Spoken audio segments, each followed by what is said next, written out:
little demonstration of what happens when you hire the wrong contractor.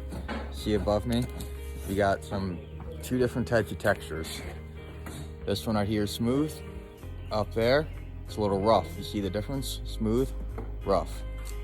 Now you know why that's like that? Because the contractor, when they installed the sliding door, they went cheap and they put pine in. Big deal, because pine rots. So, not good. Cedar lasts a lot longer, that's what it should have been. And I'm gonna show you the difference so you can quickly tell.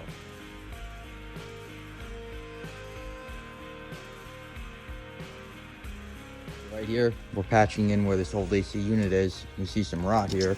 We're gonna clean that up. But here is where we see that smooth siding piece. See how yellow that is, how white that is? Now that's that pine. But over here, you have that nice golden cedar. And that cedar doesn't rot out. Much better. Contractors can be elusive, and it's a terrible shame that some homeowners have to pay the price because of this. Cutting corners is never the right option. It's always better to do the right thing, put the best materials in, so that way it lasts the longest. Selling a bag of goods and calling it something else is wrong.